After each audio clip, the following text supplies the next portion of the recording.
Ulalele isinkwa sokusa, izwi eliqinisayo kuSolusi FM 93.8. Salibonani balaleli beSolusi FM, igama nguChristopher Nyoni. Umanyoni siyalamukela kuhlelo lwethu le-devotion yesuku lwanamhlanje. Siphansi kwesihloko esithi sona zinikele. Zinikele singakabila lolu hlelo ke sizacela ukuthi sicimezeni sibe lomthandazo. Baba wethu osezulwini, siyabonga ukusipha ithuba elihle lokuzokhuluma lathi. Sicela Nkosi ukhulume ilizwi eliza kusiqinisa, lisenze siqhubeka sihamba kulolu hambo lwesikristu. Sibongela ukuze umthandazo wethu lokuphendula ngoba sikhuleka silokukholwa egameni lika Jesu Inkosi yethu. Amen. Swake wazizwa uphelelwa ngamandla. Swake wazizwa ungani kawenelanga. Swake wazizwa kwesinye isikhathi ukwanisa ukuqinisa abanye, kodwa kwesinye isikhathi uzizwe kunguwe nje futhi osuphelelwa ilawo mandla. Kwesinye isikhathi enkambweni yethu yesikristu kulelapho kufika khona ke ukusihluphe kumbe sibe lembuzo eminingi kakhulu, sikhathazeke, sihlupheke kakhulu ezinhlizweni zethu ukuthi kungabe ngikudirection eyiyo yini. Nxa kufika ke imicabango enjalo, kuyini okwenzayo? Yikuyini okukunika ithemba? Kuyini okukwenza uqhubeke kulolu hambo lwesikristu? Namhlanje isihloko sethu sithi sona zinikele. Ngesikhiwa bathi bona just commit. Zinikele. Uzinikela kukuphi? Ngumbuzo ke esizawuyiphendula kulolu hlelo lwethu lwanamuhla. Ngifuna ke sikhangele iverse etholakala ku 2 Corinthians chapter 3 evesini lika 18. Ngizayibala lapha ngesilungu ithi yona, but we all with open face beholding as in a glass the glory of the Lord are changed into the same image from glory to glory, even as by the Spirit of the Lord. Uthi thina ngokukhangela kunkazimulo kaNkulunkulu siyaguqulwa ke esimweni esikiso, sisuka kunkazimulo sisiya kwenye inkazimulo ngomoya kaNkulunkulu, umoya oyingcwele. Kutshoni ke lokho uthina lapha umpostoli uPaul, thina esikhangele kuJesu, nxa simkhangele uJesu siyaguquka sifanane laye. Siyaguquka sifanane laye. Okuzasenza sikwanise ukuqhubeka empilweni yethu yesikristu yikukhangela kuJesu. Nxa sikhangela kuJesu siyabona ubuso bakhe obulenkazimulo. Abesithi uPaul, nxa silokho simbukele uJesu sikhangele inkazimulo yakhe, lathi siyakhula, siyaguqulwa, sisuka kwenye inkazimulo sisiya kwenye inkazimulo. Sihlobo zami esithandekayo, kwesinye isikhathi sizwa siphelelwa ngamandla. uJesu lo esikhuluma ngaye, laye esaphila kona lo mhlaba, kwako wafika ezingeni lapha aphelelwa khona ngamandla. Yikho ke umlobi kaHebrews chapter 4 evesini lika 16 esithi yona, nxa sisondela kuKristu kasisondeli kumpristi ongasizwisisiyo, kodwa sisondela kumpristi osizwisisayo, owahluphekayo laye njengathi, kodwa waqhubeka walingwa njengathi, kodwa kakuzange kufumaniswe sono kuye. So okutshoni lokhu kutsho ukuthi nxa siqhubeka sisiya kuJesu, simkhangele uJesu uyavuselela ukukholwa kwethu nsuku zonke. uJesu uyasipha ukusuthiseka enhlizweni zethu nsuku zonke. uJesu uyasipha ukuthula esikudingayo enhlizweni zethu nsuku zonke.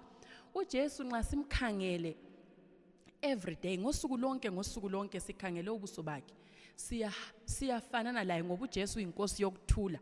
uJesu iBhayibheli nxa likhuluma ngayo Isaiah uthena is the Prince of Peace, uyinkosi yokuthula.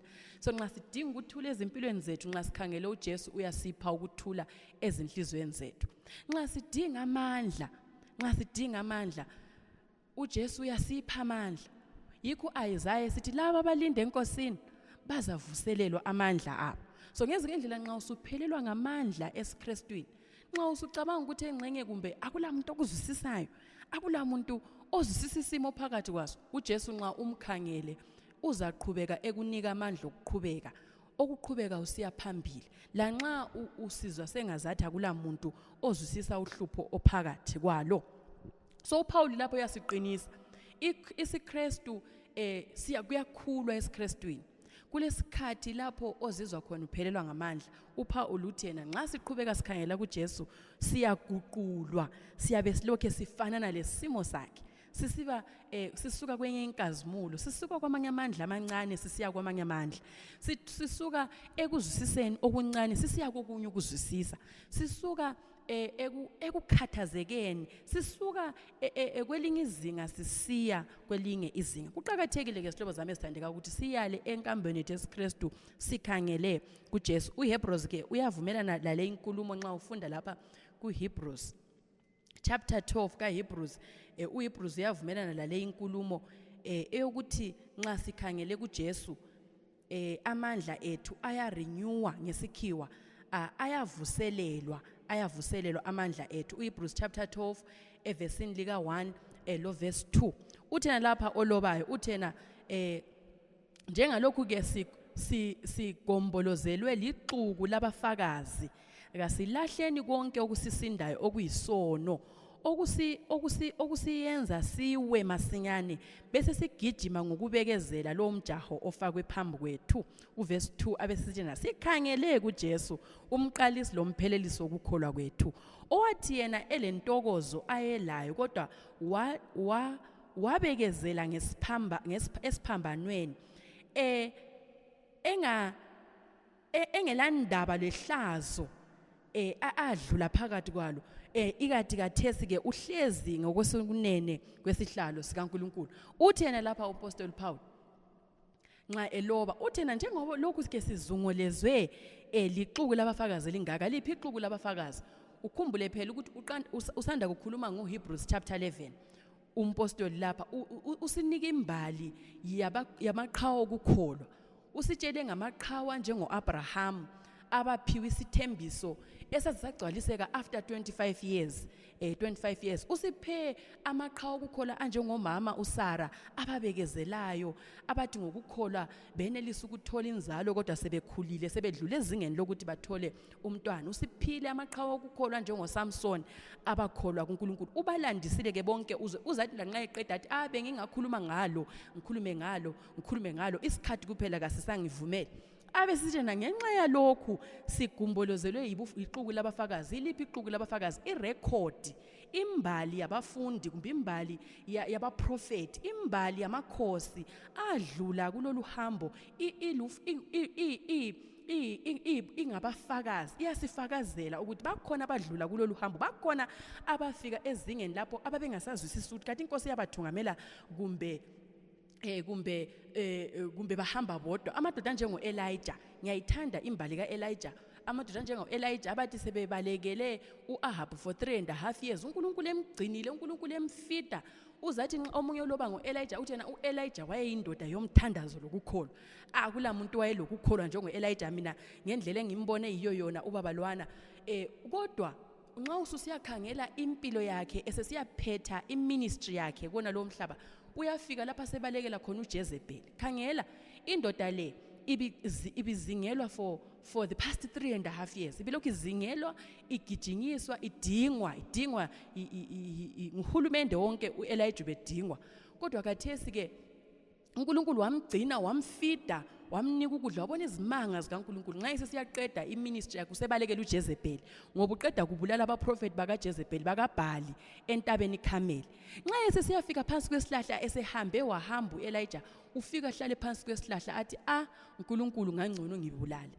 Uyazibuza uElijah ubalekela ukufa, ubalekela ukubulawa, kodwa ufika phansi kwesihlahla athi uNkulunkulu ngangcono umbulale. Ubalekela ukubulawa kodwa besifika phansi kwesihlahla athi inkosi ngangcono ungibulale. uElijah wafika, abanye abakhulumayo bathi bona uElijah was depressed ngesikhiwa bathi bona uElijah wafika ezingeni lapha engasazwisisi khona esedangele esephelelwe amandla esephele kuye izulu lalimkhangelela nxa wayedlula kulokhu uyasibalisela silembali yabo Elijah labo badlula phakathi kwalokhu kukhathazeka uSara uNkulunkulu esithi next year lapha ekhaya kuyabe kulomntwana uSara iBhayibheli liya record ithi uSara wahleka uSara ngenxa yokuthi wayengaziboni efanele ukuthi engambamba umntwana esandleni sakhe kodwa next year la kange ilizwi likaNkulunkulu elalikhulunyiwe lagcwaliseka ngezinye indlela la madoda labo mama badlula phakathi kobunzima empilweni zabo kodwa uNkulunkulu wayale banika amandla okwenza bebe yibufakazi bebe lixuku irecord yabo ibe lixuku lobufakazi ibhalelwe thina utsho njalo uPostoli uPaul uthena ilobelwe thina ukuthi thina lathi sikwanisa ukuqhubeka sisiya phambili ukuyini okwenza amadoda lawo abalamandla okuqhubekela phambili uPaul uyakuphendula kuchapter 12 kaHebrews esiqanda kumbala evesini lika 2 uthena sikhangele kuJesu amadoda labo mama okwabayenza baqhubeka behamba enkambeni yeSkristu yikuthi babekhangele kuJesu umqalisi lo mphelelisi wokukholwa kwabo oAbraham babekhangele kuJesu owayengumqalisi lo mphelelisi wobizo ngoba uAbraham wabizwa phela kwathiwa suka elizweni lakini okwamenza waqhubeka waze wakholwa lesithembiso sokuthi uzaba ngubaba wabantu abanengi wezizwe wabantu abanengi yikuthi wayekhangele kuJesu umqalisi lo mphelelisi wokukholwa kwakhe kuyikho kwamnika amandla uAbraham okubekezela for 25 years lokho engakwazi ukuthi uzaba laye kodwa waba lamandla ngenxa yani wayekhangele kuJesu lathi sihlobo zami esithandekayo nxa sikhangele kuJesu uJesu uzasinika amandla ukukholwa ilizwi lakhe uzasinika amandla ukuqhubekela phambili abantu bengasithandi abantu besizonda ususwela izihlobo ususwela abangani uJesu nxa simkhangele uzasinika amandla simkhangela njani ke uJesu ngiphendule lo umbuzo ngibe sengicina lapha uJesu ukhangelwa njani ke sihlobo zami ungafunda uJohn chapter 1 evesini lika 1 iBhayibheli yona ekuqaleni wayekhona ulizwi waye lo nkulunkulu ulizwi wayengunkulunkulu evesini ka 14 abesisitshena uJohane ulizwi wasesiba inyama wahlala phakathi kwethu sasesibona inkazimulo yakhe ukhuluma ngoJesu lapha uJohane uletha imbali kaJesu uthi nxa iqalisa ukum-introduce uthena ungulizwi uJesu uverse 14 uthena ulizwi wabuya waba inyama wahlala phakathi kwethu so sikhangela njani uJesu simkhangela ngokuhlala sibala ilizwi lakhe uJesu nxa sihlala sibala ilizwi lakhe siyabe simkhangele ebusweni ngoba yena ngokwakhula ilizwi elayenziwa laba inyama laphila phakathi kwethu so kumele sifunde ke sihlobo zami esithandekayo ukuthi siyale sibala ilizwi likaNkulunkulu ngoba uRomans uthena ilizwi likaNkulunkulu lisinika ithemba ilizwi likaNkulunkulu lisinika ithemba so nxa ungabali ilizwi likaNkulunkulu ithemba lakho vele lizafiphala kuphela kodwa nxa ubala ilizwi likaNkulunkulu ithemba lakho lizavuselelwa every day uzahlala uvuseleleke ithemba lakho kuJesu amandla akho azavuselelwa ke sihlobo sami esithandekayo nxa uyala ubala ilizwi likaNkulunkulu ziphi ithuba lokufunda ilizwi likaNkulunkulu ngesikhiwa bathi bona be deliberate yenza ngabomo kwenze ngabomo be intentional ukubala ilizwi likaNkulunkulu uziphi ithuba ukhulekela umoya wendlala ukuthi wena ufunda ukubala iBhayibheli so iBhayibheli ke lilizwi likaNkulunkulu nxa silikhangele silihlola sizama ukuzwisisa ukuthi le verse iJohn khona phana siyabe sikhangela uJesu kancane uJesu abe sesiguqula esiphamandla aphindiweyo okuqhubekela enkamboni yeSkristu ukuqhubekela enkambeni yeSkristu ngiyiphi indlela engeke sihlobo zami esithandekayo ukukhangela uJesu ngiyokuhlala emthandazweni uthena u2 Thessalonians 5:17 uthena pray without ceasing khulekani lingaphezi khulekani lingami yalani likhuleka ngenxa yani ngoba uthena uHebrews 4 uthena nxa sikhuleka sisebukhoneni bukaNkulunkulu nxa sisondele esihlalweni sobukhosi sikhuleka siyabe sisebukhoneni bukaNkulunkulu so ngezinye indlela when we are praying nxa sikhuleka sisebukhoneni bukaThixo uNkulunkulu siyabe sikhuluma laye abe sesithi nomunye olobayo ukukhuleka umthandazo uyikukhuluma lo nkulunkulu sengazathi ukhuluma lo mngani wakho ukhuluma laye umkhangeli lixoxisana so nxa sisemthandazweni sisebukhoneni bukaNkulunkulu singawadelela amathuba omthandazo ngoba uThixo emthandazweni uvuselela ukukholwa kwethu uThixo emthandazweni usipha amandla okuqhubeka sisiya phambili amandla okuqhubeka siya phambili udinga ukuthula yini udinga ukuthula yini enhlizweni yakho khangela kuJesu udinga amandla yini enhlizweni yakho, empilweni yakho uyawadinga yini amandla? Khangela kuJesu. Udinga uthando yini lokuthanda abantu? Uyabudinga yini uthando lokuthanda abantu, lokuthanda izihlobo, lokuthanda abangane, lokuthanda abantu nje? Uyaludinga yini uthando? Khangela kuJesu, ngoba utheni uJohane, uNkulunkulu luthando, nguye umthombo wothando, uluthando vele nangokwakhe. So nxa simkhangela uJesu, uzasipha uthando, uzasipha isithelo sikamoya oyingcwele. uJesu uyabadinga abantu abazakhomitha, bazinikele, babambelele kuye, bemkhangela ubuso ngobuso. Uthena omunye loba nxa ekhuluma, uthena ngababona abaKristu behamba besendleleni encane, uthena phambili ngale kwakulo Jesu wethungamela, owayesusa amehlo akhe kuJesu, uthi wayewela phansi engakwanisi ukuqhubeka ngalolu hambo. Ungasusa amehlo akho kuJesu, ungalingeki ukukhangela ebantwini, khangela kuJesu, ngoba nguye oza kunika amandla okuqhubekela phambili. Ilizwi lokukhuthazana ke sihlobo zami, ilizwi lokukhuthazana, kasikhuthazeke sikwanisa ukuthi siqhubeke sisiya phambili. uNkulunkulu asiphathise, uNkulunkulu asenzele kahle. Kwenze ngabomo ukufunda ilizwi likaNkulunkulu, kwenze ngabomo ukuhlala emthandazweni. Nxa kuvuma faka ialarm yokuthi kade from this time to this time, kade ingane entweni zethu zomsebenzi siyabhala abathi work plan, sivumelana ukuthi sizasebenza ngali indlela, woba deliberative nentweni zakomlimo, ufake isikhathi, uziphithi uba lokuthi ngesikhathi esinje mina ngiyabe ngikhuluma lo mngane wami uJesu, ngiyabe ngifunda ilizwi lakhe. Usenza njalo uyabukhangele kuJesu, umqalisi lo mphelelisi ukukholwa kwakho. Uqalisileyo ukukholwa kwakho, onguye okuqalisileyo waku-approacha, wakukhombisa kulokhu kukholwa nguJesu, uza kubona ukuthi uzafika kuphela lapho okumele ufike khona. Umlimi asiphathise, umlimi asenzele kahle. Sivala ke le inkonzo asibeni lo mthandazo. Baba wethu osezulwini, siyabonga ukuthi uNkulunkulu ozimiseleyo ukuthi wenza ingxenye yakho kithi njengabantu. Esikudinga inkosi ethandekayo ukuthi sizinikele kuwe, sizikhomithe kuwe izikhathi zonke. Wena amandla lawo wokuthi usiphe thina, ufuthi wena uyenelisa, futhi uwilling kusinika willing heart nxa kusehlula, nxa kwesinye isikhathi siphelelwe ngamandla, njengoPaul sisithi lokho esifuna ukukwenza kasikuyenzi, senza lokho esingafuna ukukwenza. Wena ukhona ukusinika amandla okuqhubeka sisenza lokho okuyikho. Siyawadinga amandla nkosi ethandekayo, siyakudinga ukuthula, siyadinga uthando ezinhlizweni zethu. Sibusise, usenzele kahle. Busisa abalaleli abasendaweni ezitshiyatshiyeneyo, uthinte inhliziyo zethu sonke, sizizwe sisondelele eduze kwakho. Siyabonga Jehova othandekayo ukusizwela umthandazo wethu lokuphendula, ngoba sikhuleka silokukholwa egameni likaJesu inkosi yethu, amen. Sithanda ukubonga ke balaleli ukuthi ukuzipha ithuba lokuthi lilalele lolu hlelo lwe-devotion yethu. Lingeke ukuthi libe khona ngasonesi isikhathi, ngesikhathi se-devotion.